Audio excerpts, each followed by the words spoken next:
This is Al. This is Steve. This is Darrell from Pound Flesh. And you're listening to BODS Mayhem Hour. Yeah! Welcome to BODS Mayhem Hour. Your source for all hard rock, heavy metal, new metal, alternative, punk, horror punk, hardcore, rock, and all local bands. With your host, John the Bod, a.k.a. the Bodfather. Hey everybody, welcome to BODS Mayhem Hour. I'm your host, John the Bod, a.k.a. the Bodfather. As always, I'm bringing you guys awesome interviews, and today it is an honor and privilege to have Darrell, Al, and Steve from the band Pound of Flesh. I'm going to be talking to them about their new album called The Devil Is in the Details. I'm going to be talking to them about that. It's out now on via Drakeraven Entertainment. So guys, how's it going? Good. How you doing, man? So you guys got a new album out. Let's jump right into this. What's impressed you guys the most about making the new album, The Devil Is in the Details? What's caught your eye about it, if anything, possibly, guys, about this new album? Well, for me, it's more of, we had a little bit more time to work on this record. So, we were able to fine-tune a lot of things that in the past we would have just been like, I don't think, this is fine, whatever. And then later on down the road, you listen to the record and you're like, I wish I could have done that over, done it the other way, or tried it this way. So that's why, we kind of named it, went with the devil is in the details, because there's a lot of details. Yeah, man. This is Al. We were a little more technical, like Darrell was saying, and then the guitar player, I was able to kind of dig in a little bit deeper. There's one song where I use Phrygian mode, which, if you're a metal guy, that's a cool thing that you do. I'm only kind of metal, but most of my stuff is more blues, which, you can hear that all over the place. Just pretty crispy, but it was fun to be able to stretch out and really explore what we were capable of doing, and it shows on all the songs. They're all a little bit different, all a little bit crispier than they were the last time, I think. Yeah.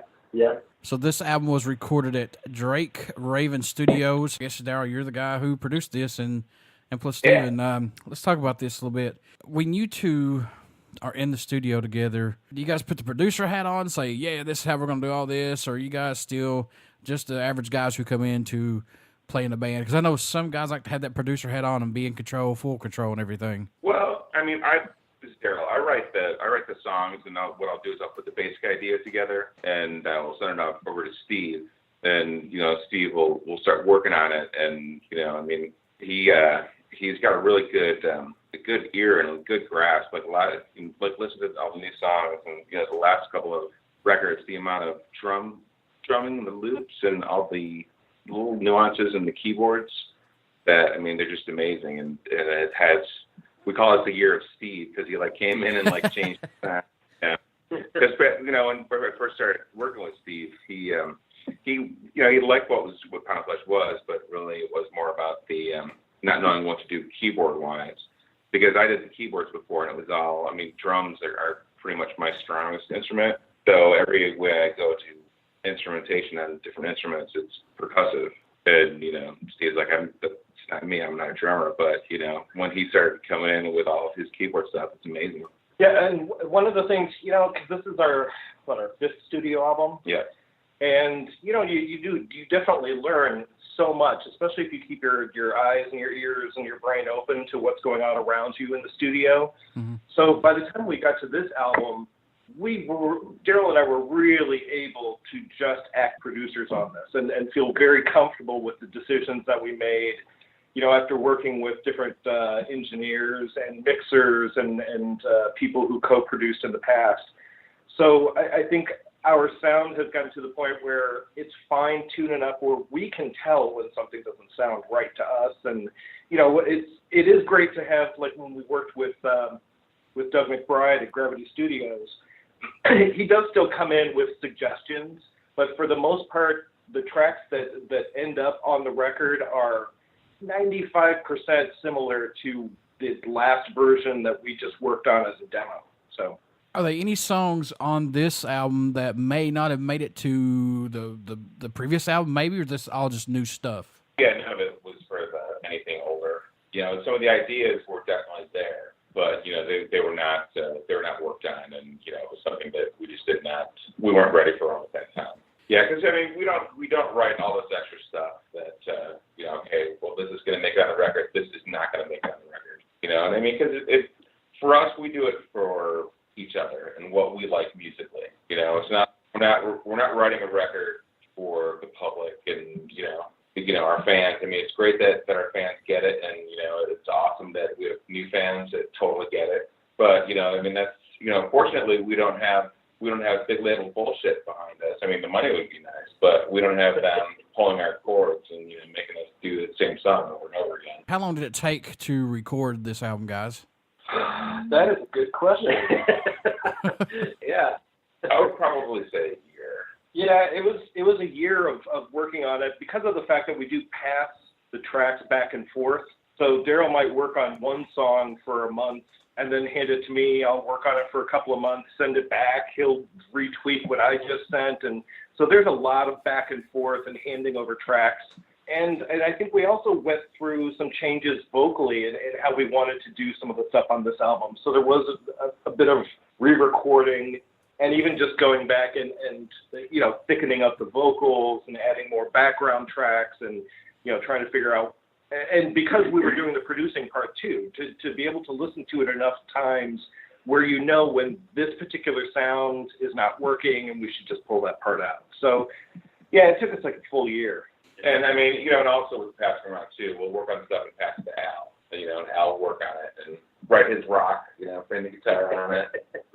Yeah, but usually by the time it gets to me, it's already this beautiful piece of art that I'm just throwing some chunky chords into and a tasty solo. But yeah, I mean, it's kind of easy. There were one or two times where I did something that surprised them, and then that changed the song a little bit, which is always fun. But yeah, for the most part, between these two guys, by the time it gets to me, it's pretty easy. So let me ask, especially Too Civilized on the new record, and that's why Al has the co-producer credit on the record.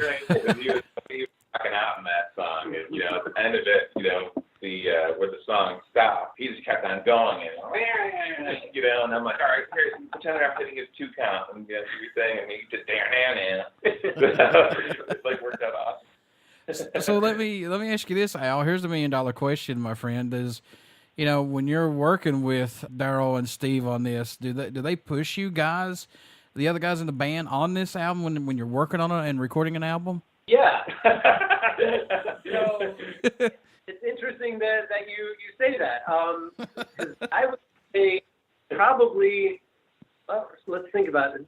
Most times when I come into the studio to lay down my tracks, they have no idea what I've done. So it's usually a surprise. And more times than not, it's like, yeah, that's awesome. Boom. And we're done. There was one time I remember Darrell just was watching me wide-eyed, like, holy shit, what was that? Which is great. I love that response. And of course, there was one time I was like, holy shit, what was that? So, yeah. So, I came in with something and it was a little too far out there. And it's like, all right, we gotta work on that. But yeah, it's super easy to work with these guys. But yeah, they do push me to try new things and go outside of my comfort zone. Any songs off the new album that stand out more to you guys, possibly, if any, maybe? I know this is like trying to pick your favorite motorcycle or child or whatever, but are there any that stand out for you guys personally? For me, Steve, of course, for me, Criminal. Because, we not only really worked intensely on that track, but then I got to do the remix on it and was really allowed to just do 100% whatever I wanted to do with the track. So, of course, I'm really proud and I love the Criminal remix. and then other than that, I mean, I like Misery. I like Sleep When I'm Dead, Prime. Those are probably my favorites. Darrell, I would have to say The End is my favorite. Nice. Good call. Yeah, I'll say Obit, just because, that one for me, I really got to stretch out as far as guitar playing. And as I mentioned earlier, doing something in the Phrygian mode, that was the song. Like, if you listen to it, it's really funky, kind of Egyptian, Indian kind of shenanigans going on. I was thinking like Pharaoh's Tomb because, it's obituary, So right. That one was a lot of fun. And yeah, so that's probably my favorite. But I will say that my favorite changes a lot. I mean, right. I wouldn't call my favorite the number one song for me. I would say The Criminal would be number one. But at this moment, The End is definitely my favorite. And I mean, going to the remixes, a lot of bands they do and they put them at the end of the record. And yeah, there are a couple people, say, oh, well, it's kind of strange that you let off the record with a remix. But to me, that was brilliant. What Steve did on that, and took it down to that. It has a really kind of creepy vibe, and it's a really cool opening to the record, in my opinion. How much growth musically have you seen this band go through, guys, and plus yourselves, go through from album to album and up to this, even up to this album, or has it just been more of a personal growth for each of you guys involved with this? I had that growth removed, but it grew back. Lord. So I've been with the band for 8 years. Yeah. And when we got started, there was another guitar player who was way more metal than me, and he just went to do other metal-y things, which is great. So I really got a chance to shine personally. So when he left, I had to step up and really take this a lot more seriously, as opposed to just staying in the shadows behind him. And he was a tall guy, so it was easy because I'm not a tall guy. Personally, my growth has had to happen, and it's felt great. And you stepped up and just, Yeah, and because of that, the personality of the band changed. So I would say, it's both. So the band is now a different band than it was 8 years ago, because we've all grown, and our three personalities really come out in all the songs. Mm-hmm. Yeah, being able to find your comfort level with the other members of the band, you can, well, I was going to say that tape. You already have the other members in the band, in your head as far as, well, how will Al be able to play into this? Or this is going to be a great section for Al to do kind of like a back and forth, or, leaving gaps for the solo. You just start to understand a little bit more what goes into the final record instead of what probably happened years ago, which was, you take a lot of bits and pieces and parts, and sometimes you're not really sure how it's all going to fit together, and sometimes you can force it, which I would say has always been an issue for me. But on this album, it just flowed. The things that just felt right, the edits felt right. Darrell might suggest taking out a part, and I'm like, you're right. And so I think all of us growing in that way, being able to fine-tune our ear and how we perceive the other players in the band, I think that's kind of a natural growth. But as far as a technical growth, I would say that definitely goes to Al. Oh, you too. I was going to say, yeah. It wasn't the year of Steve because you weren't fucking doing it. And I had for me, Pound of Flesh is my baby, and I did all the stuff myself, and I did not like working with other musicians because I did not like what they had to say musically, and probably what they had to say, verbally too, because I have a low tolerance for people, But Pound of Flesh is therapy, and I get that out, and I have a sense of humor with it, and I have fun.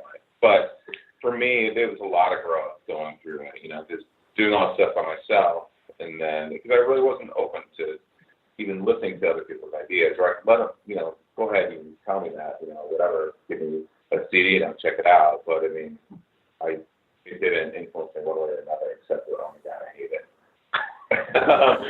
But then after I said I was in ministry for a while, from 2002 to 2006, and then when I met Steve in 2008, that was kind of the rebirth of Pound of Flesh. It took some time off with ministry and then bullshit with the business, so I really didn't want to do any kind of music, so I was kind of against it. But Steve is one that really sparked the Pound of Flesh rebirth, yeah.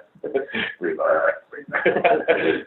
But, there, opening up with Steve and his ideas, it really, it was good. And some of it was a little bit difficult for me to deal with, but I felt very comfortable with where he was going, and I liked his point of view on stuff.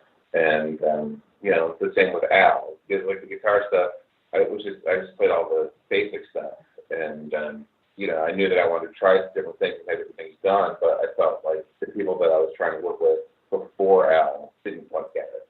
And that's one thing, Al, we get it musically and, personally. Do you guys do anything differently during the writing and recording process to help keep your minds fresh and open to not let the music get stale and don't go back down a path you don't want to? Oh, hell yeah. I'm studying jazz and funk right now. Like, I love metal. I love all music. I don't know where to stop. I'm good at rock and roll.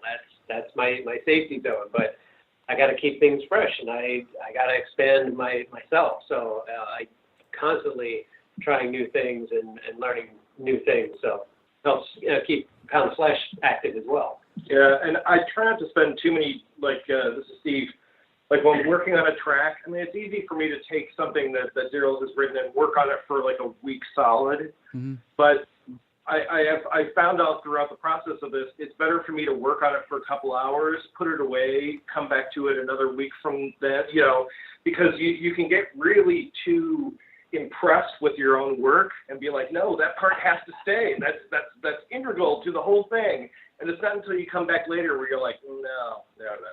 Yeah. So I don't know what. So for me that was definitely something, is to not work on something nonstop and kind of try and finish as much as possible. It's a little bit more of add something to it, and then a week later re-listen to it, take out something if you don't like it, add more parts, and just keep progressing with the track. Same way with my questions. I go back and I do questions when you're doing the interview, then I'll come back about an hour or two before I do the interview, look at some of them, and I'm going, what the fuck was I thinking? I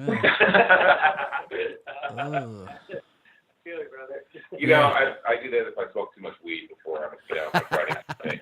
I'll get out the next morning and be like, oh my God, what the heck is that? But, I think that's also one thing too with the new style of writing for me anyway, because I've got these guys to work with that it's not, I don't have to deal with trying to put all the parts together and, if I have an idea, I can just work on it and then just let it sit there and then go to the next stage.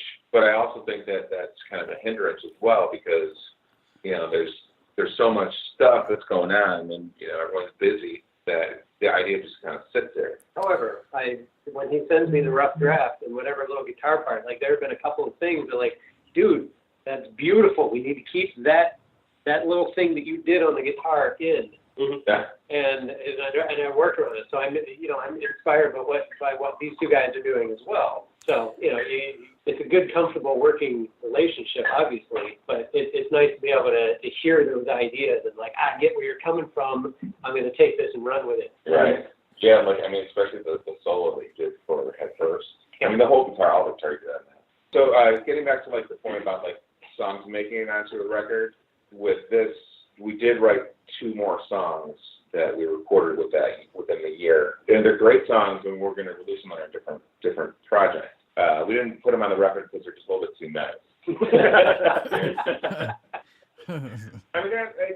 They're very positive, it's about, getting a hold of life and, just going for it and taking advantage of it and have fun and stuff. But that's kind of not really where Pound of Flesh is, and, kind of wanted to keep that off of that record. But these songs, it's one thing that I wrote this song and, we got Steve worked on it, and you got the cats. The cats are fighting. I'll say one thing about cats, man. You take a photo of them, they always, they don't even try. I'm like, damn, why would you do that? We spent hours on this look, man. What can fans expect at a show from Pound of Flesh who have not got to see you guys live as of yet? Highly energetic. Yeah, man, I don't stand still at all. The more space I have, the better. It's a shit ton of fun. So you have to understand too, I'm of an age where the hair metal bands were all the rage when I was starting to play guitar. So now I don't want to give up any chance that I can do any of that stuff. So you'll see me doing jump kicks. I'll put my foot up on the monitor, point it, and let the note ring out, point to the crowd, all that shit. I fucking love it. It's so much fun. I just, I want to get the crowd into it as much as I'm into it. Without letting the music suffer. Yeah. We're living in a digital era of recording albums and plus social media. Do you guys like this to get albums out quicker and plus social media to reach out to, to new fans who have not got to hear you guys as of yet? Well, all three of us look at each other like, who's going to take this one? Well, look, we got on YouTube and Vivo. It's pretty easy. Although we do have a battle with Jean-Claude Van Damme right now. If you type in Pound of Flesh, his movie from like 2 years ago pops up. Right. They tried to poke fun at John for them and they put our website in there. It's like, but yeah, for me, Darrell, I'm not the social media. I'm not good with because I never know what to say, and I hate that everyone is so politically correct. And it's too much where people just don't. You can't just say something and just let it go. People have got to question it and throw their bullshit on it and whine and complain. You just want to light them on fire. It's a lot of work to maintain like the Pound Flesh, the media presence, and do Facebook and Twitter and keep the website up to date. And I think at this point in our lives, yes, we want Pound Flesh to succeed, and we put a lot of energy into it. But sometimes there's things that just kind of come last, and for us, that's really so the social media connections. So, what made you guys want to become a musician? What was that spark for each of you guys? Well, this is going to age me quite a bit, but the very first time I saw a clip of Elvis on the Ed Sullivan Show, I knew, like, I get what that guy's doing. Like, I feel that, and I want to do that.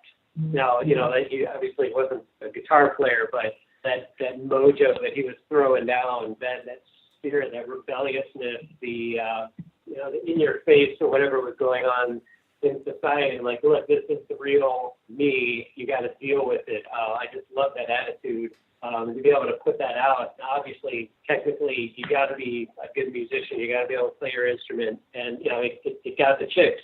So I started playing guitar because that's what they wanted to be with, that guy. So for me, that was it. And you were the guy at camp that had the good guitar that you play. Absolutely. I got these 3 chords. Come here, honey. Every rose has its thorn. That's not funny because I did that shit. Oh. It worked. We used to talk with Al Jorgensen, he'd get on the bus, like he was after shows, and they were playing and stuff like that. And look around, it was just Doobie Brothers, and Every Rose Has Thorn. But we would wait until Al started walking that bus with Every Rose Has Thorn, nice. And it was just pissing him off so much.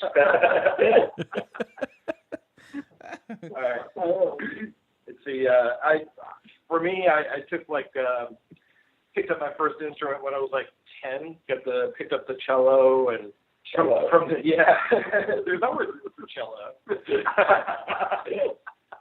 And I just started picking up any instrument that I could just so that I could learn how to play it. Some I was still a beginner and some I'm advanced on, but eventually throughout high school, that's when you're kind of looking to other people to help express yourself. And so I got on my first band, and I'm like, well, I think the only thing that's going to work is I can kind of play keyboards, and so that's where it started off for me. It was in high school. For me, it was when I was a little kid, apparently I was putting on magic shows, and my parents said, well, you could be an entertainer. So my dad played the piano, and so they gave me some piano lessons, and I hated it. And I took money from a paper route, that I got for a Christmas bonus and bought a drum kit. And my dad's like, well, you're going to play drums, you're going to practice all the time. And then he hooked me up with 6 layers of carpeting over my drum kit in my basement. So. Now, how did you get from that to the lead singer and songwriter? I was playing with this band, Hard On.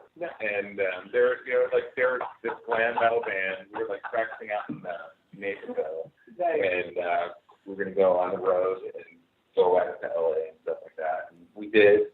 And the guy that was my drum tech was one of my students. I was teaching for a while. Yeah. And he took over singer Steve. He did way too much blow, and he got a heart attack at one show. And I took over vocals at that show. What the And hell? Sean, he knew all the songs, and after he was always there, so he took over our drums and finished out the rest of the contracts on that tour. And I love being in front of it. Yeah, it's awesome. You know, I'm going to start calling. I want to start calling this question "Getting to Know Your Bandmates" because I can just see you guys looking at each other going, "What the fuck, cello? Heart attack? What the hell?" Your bandmates saying they're having a heart attack on stage. You just take over the mic and continue. Yeah, let's keep on going. Rock on. Yeah. Well, I was singing too. You know, I mean, I started singing, and I was never I'm not a fan of singing drummers. There's no fucking way I'm going to sing while playing drums. And these guys know that. Oh my God. Oh my God. That's a good way to end the show right there, guys. All right, folks. Pound of Flesh's new album, The Devil Is in the Details, is out now on Drakeraven Entertainment. So I suggest you guys get out and pick this album up. It's pretty damn good, actually. So kudos to you guys on that. Thank you very much. How can folks stay in touch with you guys, buy some merchandise, tour dates when you go on tour, this album, shirts? How can they do that? You can check us out at pound-of-flesh.com and also on Facebook, you know. Not Jean-Claude Van Damme fucking movie, but you'll find it. It's really only back on there and Pound of Flesh.